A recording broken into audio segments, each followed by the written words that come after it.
In 2007, Galen Gingrich, who is a longtime Unitarian minister at All Souls in New York, said these words: "In the same way that Judaism is defined by obedience, Christianity by love, and Islam by submission, I believe that Unitarian Universalism should be defined by gratitude." Welcome to the First Unitarian Church of Des Moines. I'm Barbara Martin, she, her, hers, and I'm glad that you are here. This is a church anchored in love, where we are bound to each other, not by creed, but by covenant. We hope you will find comfort, connection, challenge, and compassion here. And we hope that you will find ways to reach out to others and to the wider world. If you are here with children, feel free to keep them with you, or take advantage of the We Worship area in the back. Ordinarily, we have programs for young people at 10:45, but not today, and there will also not be a forum. But fortunately, hospitality is working very well for your coffee time. Please silence your phones here, and if you're joining on Zoom, please remain muted during the whole service. Again, welcome to the church. Kate, on your order of service, I don't mind being, top billing, but Harvey Harrison's name is not listed in participants down at the bottom there. Okay. And I think you all know you came especially to hear Harvey. Okay. And now,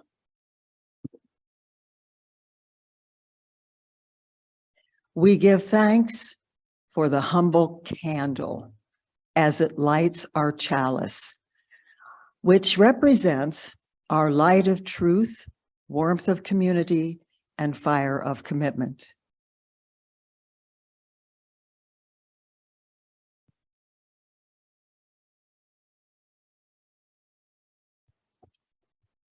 Our gathering song, it's in the Teal book, and I don't think most of you even need to look.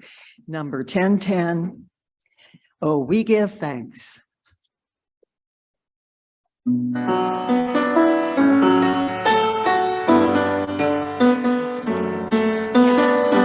sing it twice. Oh, we give thanks for this precious day, for all gathered here and those far away, for this time we share with love and care. Oh, we give thanks for this precious day. Oh, we give thanks for this precious day, for all gathered here and those far away, for this food we share with love and care. Oh, we give thanks for this precious day.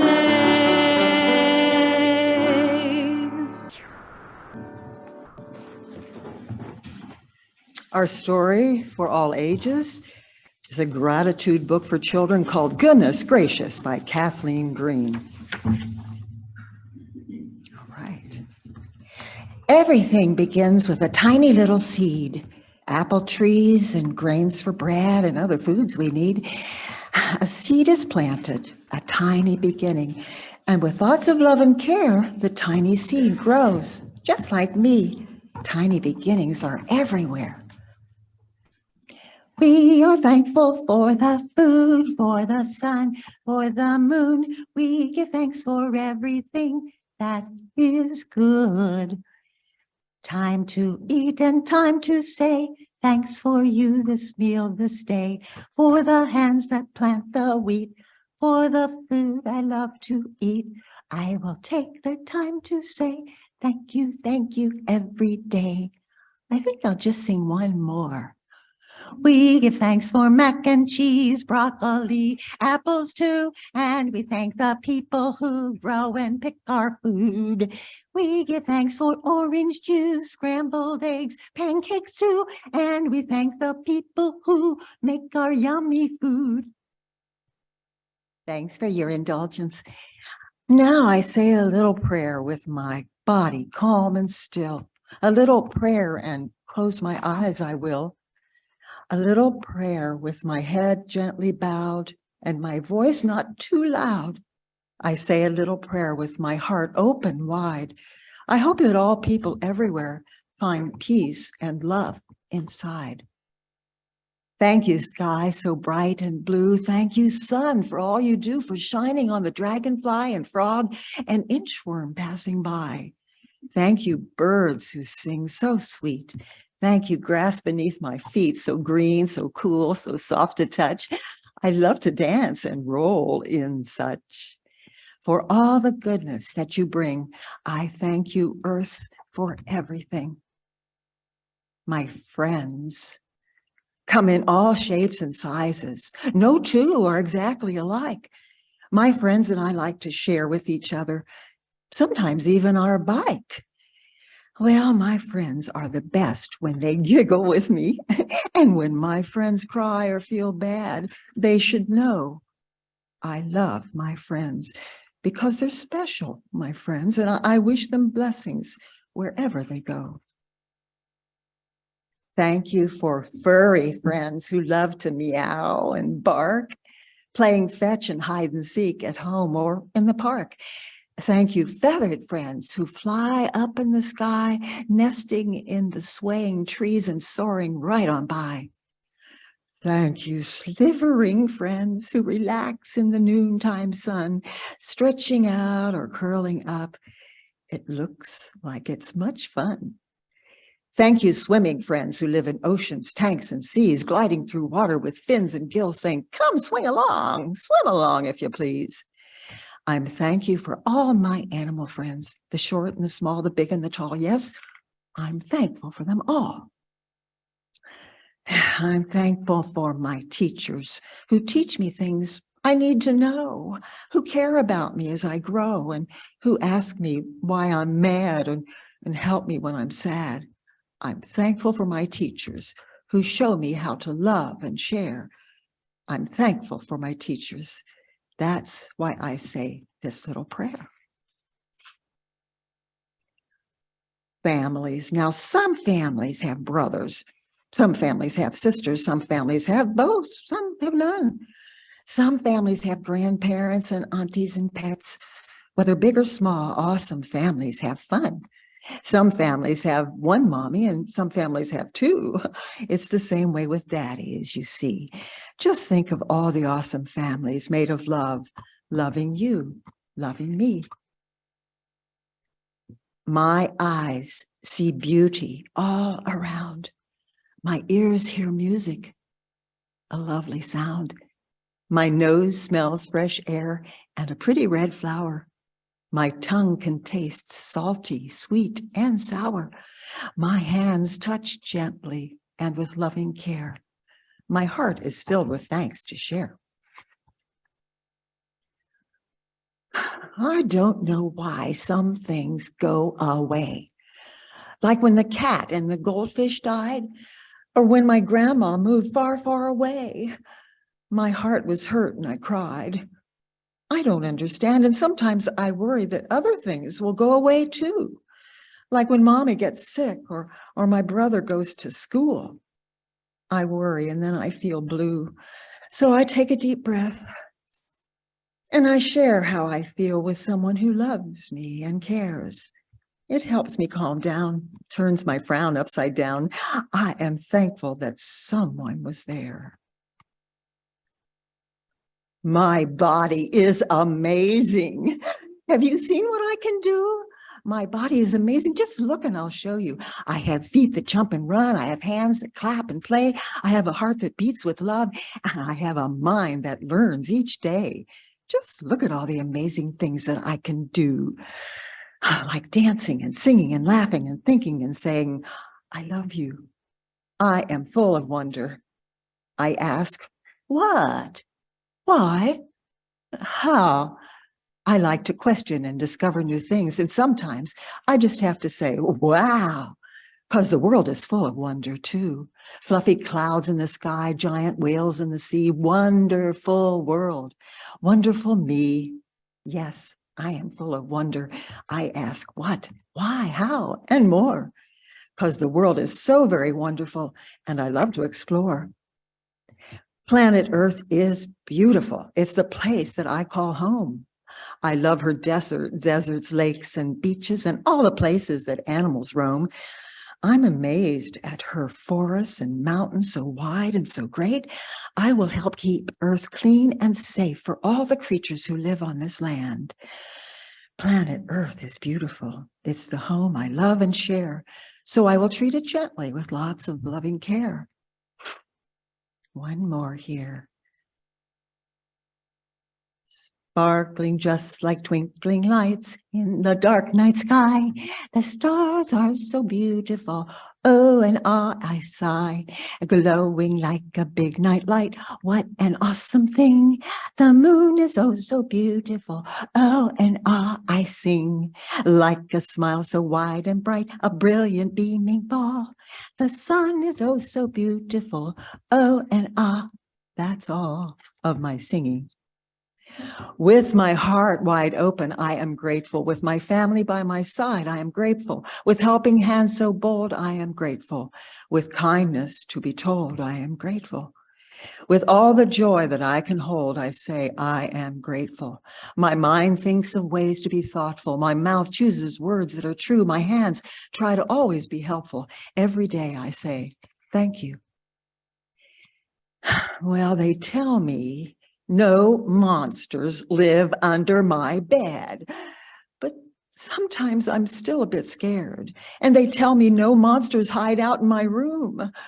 But look for myself? I don't dare. They tell me it's just my imagination, that's all. But my imagination says monsters are real. They tell me that they'll check again, make sure I'm safe.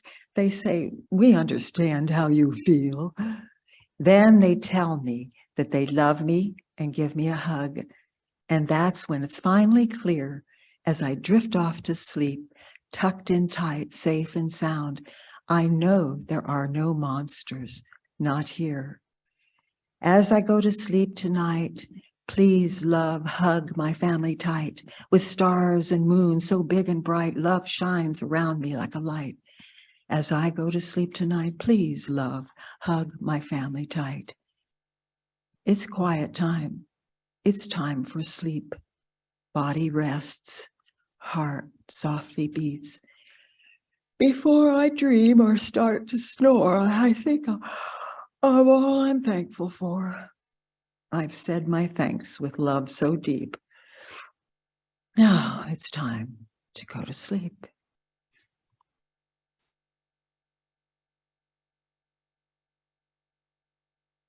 Okay, but I have more to do here. All right. These are our offertory words, offering, from the Sufi mystic Rumi. Be grateful for life, every detail of it, and your face will come to shine like a sun, and everyone who sees it will be made glad and peaceful.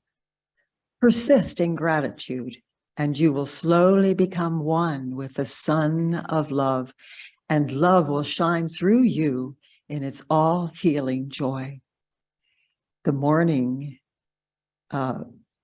This morning, show your gratitude by being especially generous as the basket passes or as you go into the chat and contribute there. The details about what we use this gift for are on the back of your order of service.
These words for meditation come from the poem Gratitude by Mary Oliver. What did you notice? The dew snail, the low-flying sparrow, the bat on the wind in the dark, big-chested geese in the V of sleekness performance, the soft toad, patient in the hot sand, the sweet, hungry ants, the uproar of mice in the empty house, the tin music of the cricket's body, the blouse of the goldenrod. What did you hear? The thrush greeting the morning, the little bluebirds in their hot box, the salty talk of the wren, and then the deep cup of the hour of silence. What did you admire?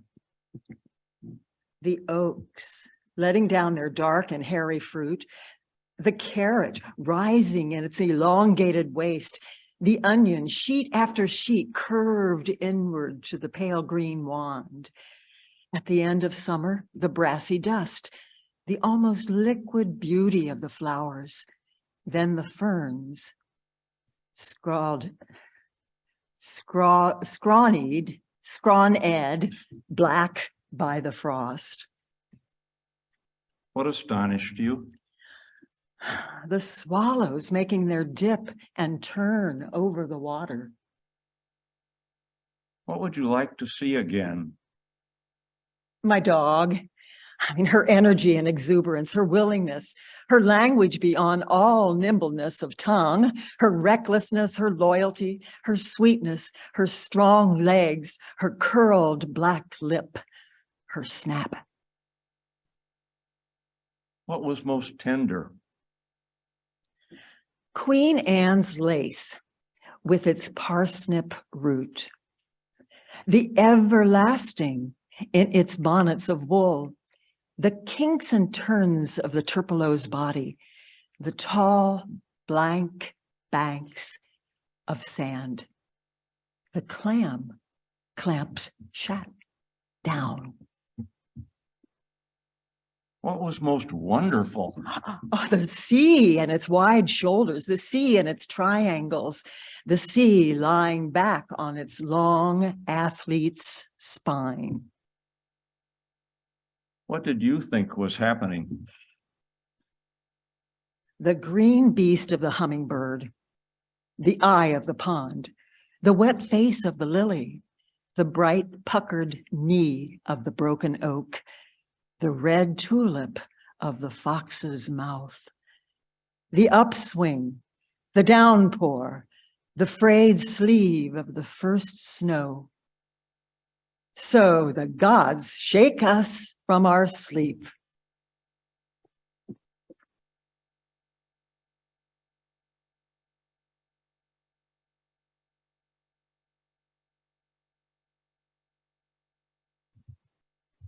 I'm Ellen Taylor, and a member of the pastoral care team, and my pronouns are she, her, and hers.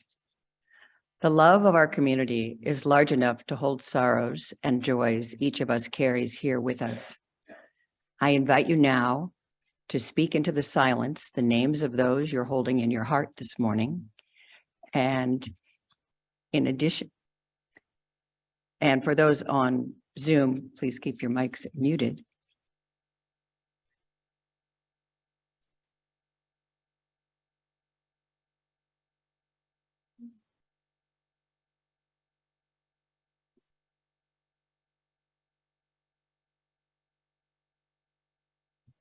In addition to those beloved names, we also continue to hold our longtime church friend, Mary Kelly, who a little over a week ago fell at home and was fractured a tailbone and was in the hospital.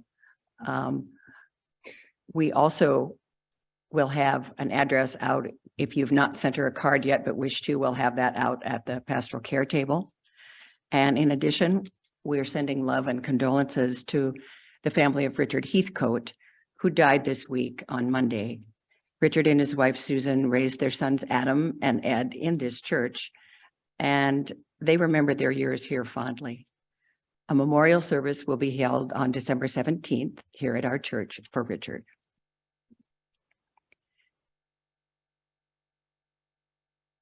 Now we light 3 candles for the joys and sorrows we have shared, one for the names we have spoken or written, and one for those who remain unspoken.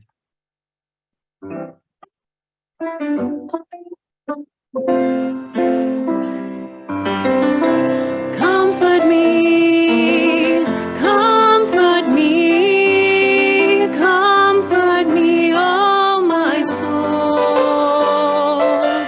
Comfort me, comfort me, comfort me, oh my soul. Sing with me, sing with me, sing with me, oh my soul.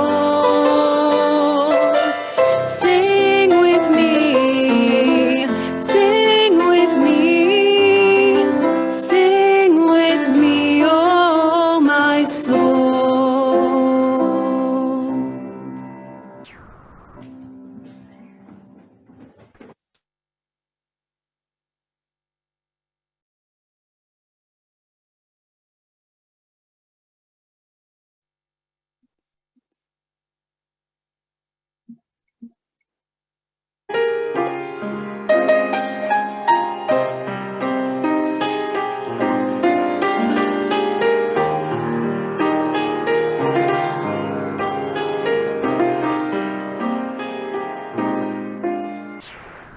Lean into the light.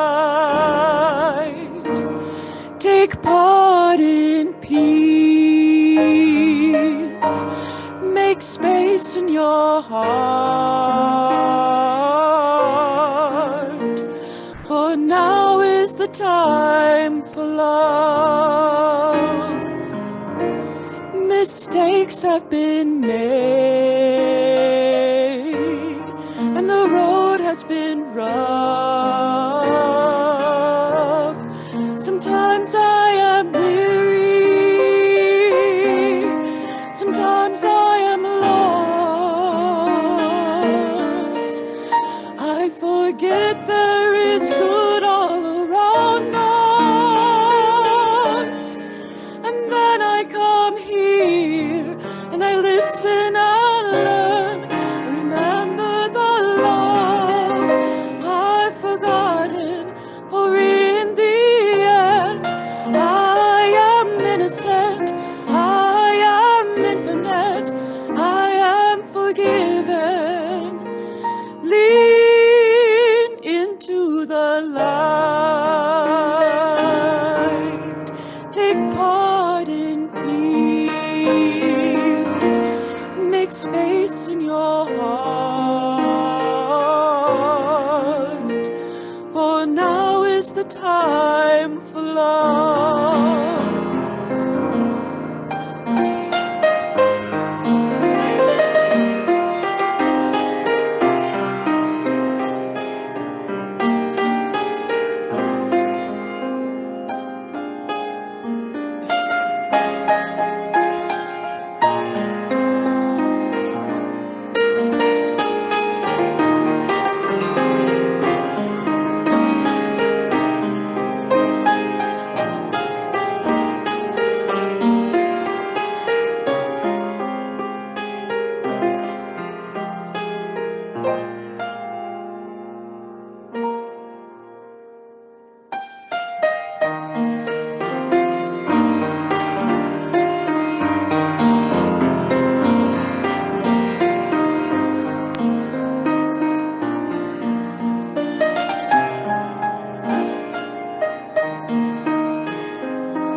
The world is complex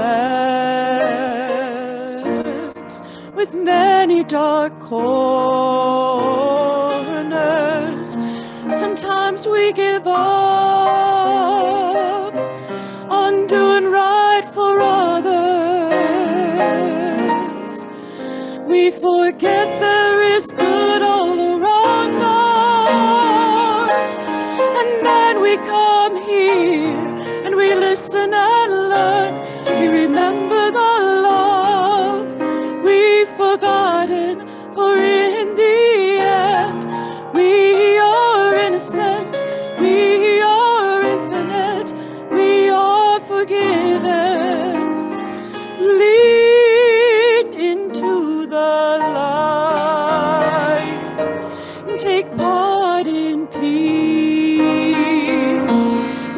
space in your heart. For now is the time for love.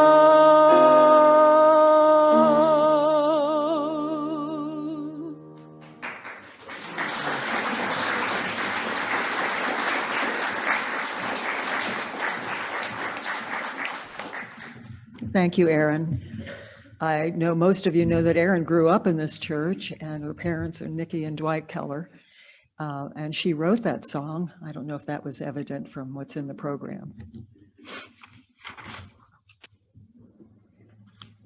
Thank you. Our second reading, the first was from above, God Revised, How Religion Must Evolve in a Scientific Age, again by Galen Gingrich. The goal of religion and the purpose of religious community is to change what needs changing, to enable us to become better people and the world a better place. One reason religious traditions can get away with being illogical and historically perverse is that they engage the realm of the transcendent, which is what distinguishes religious communities from other kinds of communities. In religious terms, transcendence is the ability to go beyond the limited confines of our daily lives and see the reality of the world and our place in it. It's the experience of being burdened by the persistent tragedy of the world and exhilarated by its sublime beauty. Transcendence is the feeling of being deeply connected to everything, all that is present, as well as all that is past, and all that is possible. The experience of transcendence ushers us into the realm of the divine.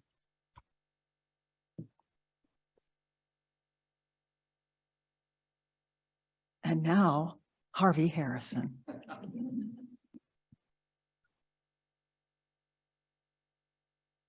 Thanks, Barb. Thank you, Erin. Blessing. Bruce. Ellen. Oh.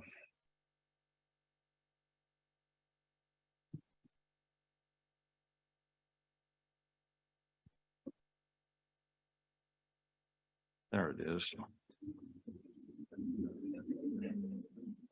You should be grateful that I found it because I can talk longer than I can read.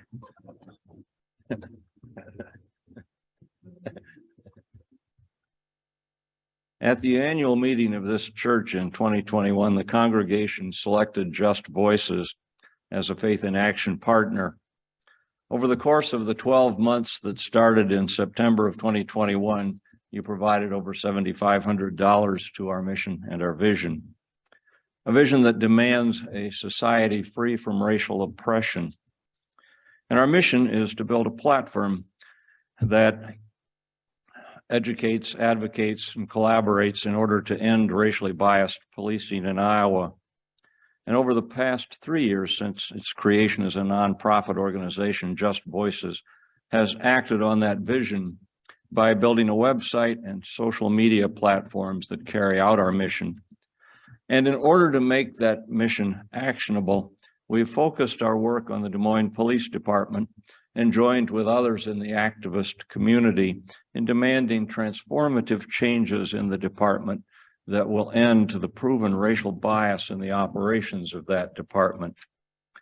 This service is my way of saying thank you and of expressing my gratitude for your support in our work and for the larger movement, excuse me, to deconstruct the oppressive carceral criminal justice system in Des Moines and around the United States.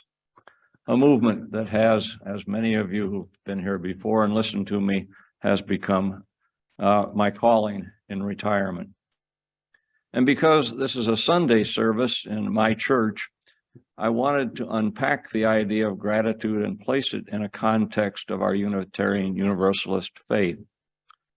So let's start. Gratitude is held out to be a virtue that Galen Gingrich, as you heard, describes as a uniquely religious virtue. He frames it this way: unless our faith is a mere intellectual affectation, the defining element of our faith must be a daily practice of gratitude. Why gratitude? The discipline of gratitude reminds us of how utterly dependent we are on the people and the world around us for everything that matters. From this flows an ethic of gratitude that obligates us to create a future that justifies an increase in the sense of gratitude from the human family as a whole. The ethic of gratitude demands that we nurture the world that nurtures us in return. It is our duty to foster the kind of environment that we want to take in and therefore become. The two forms, Gingrich says, that gratitude takes in our lives, a discipline and an ethic, are natural outcomes of the two elements of religious experience, awe and obligation. And the experience of obligation leads us to an ethic of gratitude. So, wow, what has this meant for me? Well, first off, I'm going to take a step back and let you know that I can think of it in this way. My parents both grew up on farms, one in Missouri, one in Iowa. I grew up in Cedar Rapids, Iowa, about 15 miles away from the farm that my mother had grown up on and which she joyfully left at the age of 16. Thanksgiving was the major holiday for my extended family. It was the celebration of the harvest. My maternal grandparents, my aunts and uncles and cousins and spouses, you'll recall there were no partners back then, would gather at grandma's house, and there would be tables full of good, hearty, fattening Iowa country food. No one left hungry unless they chose to do that. It was the annual celebration of the harvest of who we were, and everyone came. And more to the point, my memories of these gatherings all the way into adulthood are entirely positive. My extended farm family had a practice of gathering together as a family every year at harvest time. And this practice helped define who we were, who we are, and it helped shape who I am. It wasn't till many, many years later into adulthood that I learned about how many of the underlying internal conflicts there were within my family. I had two aunts who had played high school basketball against other, for heaven's sakes, and they still carried the emotional wounds from some of those games. I found out that my aunt, always from the time she was born and apparently was conscious of it, had conflicts with my mother, and my mother returned the favor. And I came to understand that my uncle, who was the primary person operating the farm, carried within him a kind of sadness of the fact that he had never been able to go to college because his dad had died and he was at an age where he had to take over the family farm. And of course, there was much more than that simply never happened or came up during all of those childhood gatherings that I can remember with such fondness. We as a family had a practice of gathering on each Thanksgiving in gratitude for the bounty of the land and for our extended family. And for that day and the few hours that we were together, we were kind to one another. I am reminded of that tradition, this practice, and the disciplines that are related to it each Thanksgiving, as my family, and now Ellen's, gather to spend a couple of days together each year.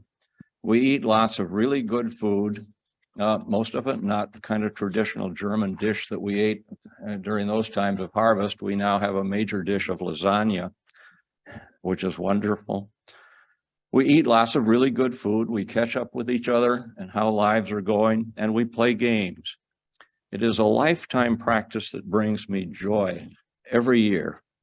I'm grateful for it every year. Reverend Gingrich goes on to describe awe as a part of the religious principle of gratitude in the following way.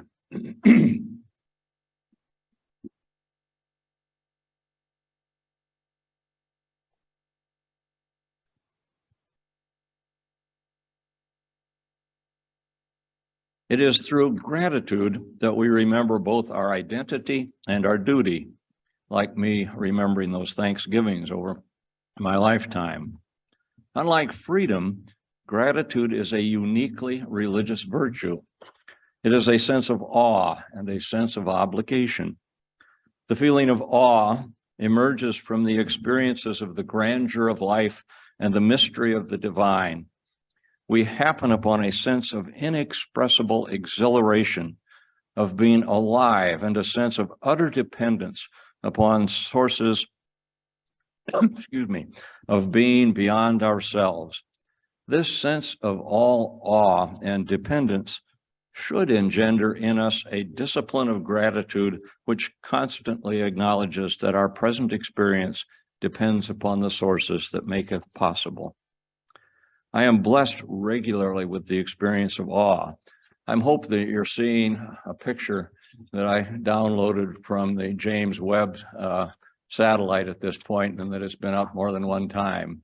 I can't help but look at those pictures and start to reflect upon what that means in terms of looking out millions and millions of years back into time, and the absolute beauty of those pictures that that satellite is generating 1 million miles sitting away from Earth.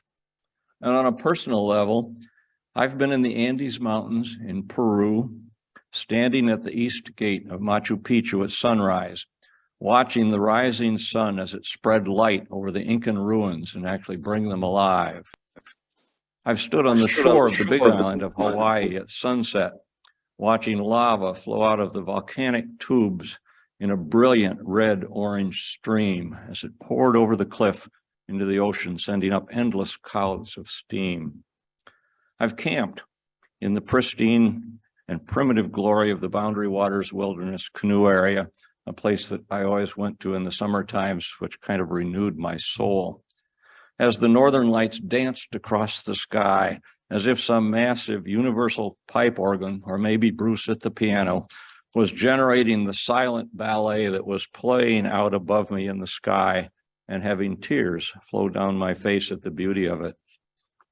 I've been snorkeling in the Sea of Cortez, underwater, wishing I could hold my breath longer as the juvenile sea lions swam with graceful ease around me and my companions, and seeming to invite us to want to play with them, and wishing that I actually could. And would you put up the last picture with Ben? Is it up? Great. And this last summer, I sat on a big rock beside my grandson, Ben, looking out at a glacial lake, Moraine Lake in Canada, in the Canadian Rockies, a lake that is so stunningly beautiful in its turquoise color that it almost seems unreal. It is so lovely that it takes my breath away, even in memory and even in looking at it in a picture. In other words, I experience the world that we live in ways that move me deeply and inspire awe and wonder, joy and gratitude. Over the past 9 years, as I have participated in creating programs like Let's Talk, which is a Faith in Action partner this year, the School Mediation Project or Conflict Resolution Project, Just Voices, which is of course part of the Racial Profiling Project, and others like it that are all designed to dismantle the cradle to prison pipeline for Blacks, I have evolved in how I experience gratitude. If you've attended this church for a few years, you've heard me talk about the details of this before. This evolution has come from a clear and growing understanding of the lived reality of the oppression endured by people of color in our country, flowing from our original sin of slavery, an oppression that has been supported and maintained brutally to this day by the dominant white power structure in our country. And in this time, I've been transformed in ways that I could not possibly imagine in 2011 when I retired from my law practice. And it is the transformation that I want to leave you with in this service. Recall that Gingrich describes gratitude as a religious virtue. This is more of what he has said about it. There are many potential defining religious virtues from which to choose. The role of religion, in my view, is to help find our place as human beings within this universe we call home. You may remember that the word religion does not mean to liberate, to set free, but rather it means to bind together. Religion unites the meaning of our lives as human beings with the meaning that pervades the universe. Religion unites the spirit of humanity with the spirit that keeps the stars shining, the planets spinning, the flowers blooming in the springtime. Gingrich says, I believe that gratitude is the appropriate religious response to the nature of the universe. And I am touched by this and agree with it. I'm deeply moved each time I look at the photograph of my grandson, Ben, and I sitting on the rocks looking out over that Canadian glacial lake. I'm hopeful that when I die, my answers to the questions that are posed by Mary Oliver in her moving poem titled Gratitude reflect the same connection to this world that she describes so beautifully. I was delighted to hear Brene Brown connect a regular practice of gratitude to a life that contains joy. And the connection that she and Reverend Gingrich make helps explain how I feel about the work that I am doing in retirement. I'm grateful for finding a calling at this stage of my life where I experience the feeling of getting into good trouble with people that I have come to care about deeply. I don't have any illusions, I think, that our work will, quote, redeem the soul of America, close quote. But I do know that the deep, loving relationships that I have become a part of and which have become a part of my life over the past 9 years, relationships that have been built across, around, and through the artificial lines of race, gender, class, and faith have brought gratitude and joy together in my life at a level different from anything that I have previously experienced. It's not the delightful joy of childhood with that wonderful list that Barb sang and talked to us about earlier, nor is it the joy and the gratitude that comes with that wondrous sense of awe at all of the things in nature that I described and which I love so deeply. But it is a joy deep within that comes from the feeling of being a part of the work that John, it's okay. We almost made it through. It's not the delightful joy of childhood, as I said, but it's a joy that is deep within, that comes from the feeling of being part of the work that John Lewis calls us to when he told us all to speak up, speak out, get in the way, get in good trouble, necessary trouble, and help redeem the soul of America. For all this and your help in staying on this path, I am grateful. I want to close the service with a sing-along, and I want you all to know that if you aren't loud enough, we may have to start over.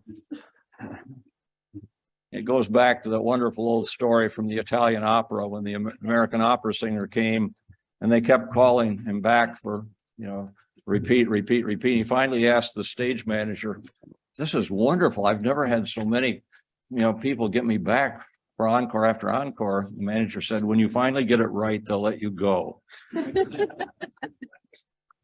So I want to close with a sing-along, and it's one that I think you all know. Bruce started playing it earlier, and the words are on the screen. So sing out with me and sing along.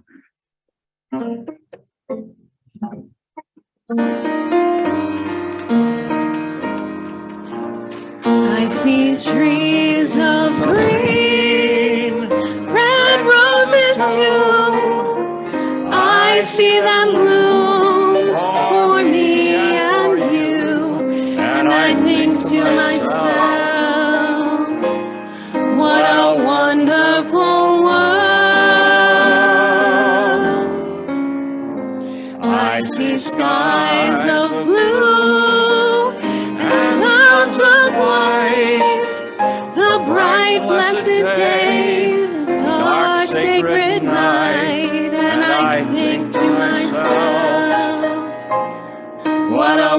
wonderful world.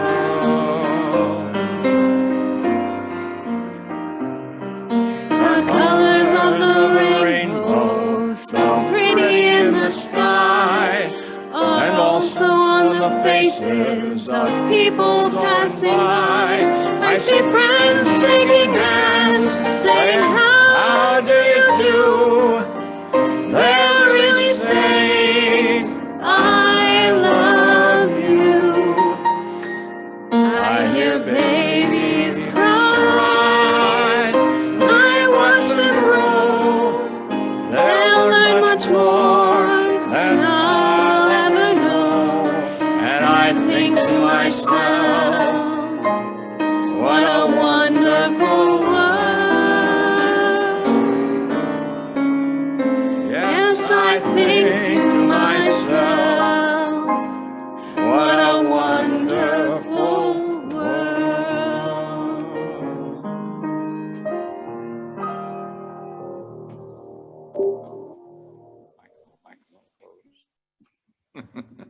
It says Barb right here. Okay. We closed with a slightly modified version of words again from Dr. Gingrich. The discipline of gratitude is about knowing how much we have been given and acknowledging the scope of our dependence. It's about saying thank you to the people we love, to the world we enjoy, to the universe we inhabit, and to that universal mystery that holds us all in a sacred embrace. We'll now sing our closing song, The Hours of Religion.